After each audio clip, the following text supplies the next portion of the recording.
When I was teaching child psychology, one of my students came to me and she had a 2-year-old and he Mhm. put his shoes in the microwave and turned it on. Wow. And she spanked him. Oh, And I said, "Why did you spank him?" She said, that was terrible. That was so misbehaving on his part. But now you've made it so that he's afraid to move. And there's another story. There's a story of a child who was in an experiment. They mhm. were experimenting not on, but they were doing records of children who were abused. Anyway, this little child, he was only like 18 months old when his dad was very abusive. When dad would come home, the child would basically just sit in the middle of the living room and cry. He was Wow. afraid to move, afraid to make any move because his father was critical and abusive.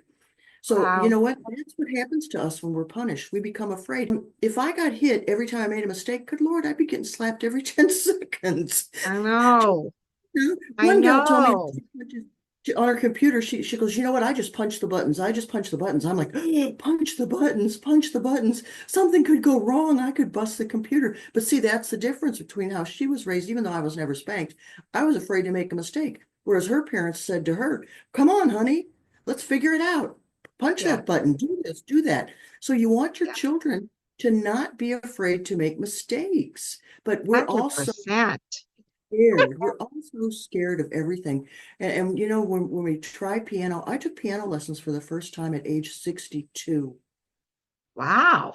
Yes, and my piano teacher was an elementary school teacher. So come December, she said, Martha, I want you to play in the recital. I said, okay, Yeah. why not? And Yeah. who's at the recital? Little kids, their parents and grandparents. So I played Shania Twain's From This Moment. Let me tell you, I practiced and practiced and practiced. Anyway, I came after the 5-year-old. She was very good. And Yeah. before the 10-year-old who played his own music. Aw, that's And everything was amazing. phenomenal. But anyway, Yeah. afterwards, all these grandparents came up to me. Oh my goodness, you've inspired me to try to do something new. I thought I was too old. No, honey, as long as you're alive, you're never too old to try something new, I something love you that. That speaks to me. That totally speaks to me. I love your story about the punishment part. I think that's so important for parents to know that we have to make it okay for them to make mistakes and learn and praise them for trying. Yes, And and no teasing and no yeah, putting down, none of that. yeah. Oh, you missed the basket again. I'm done.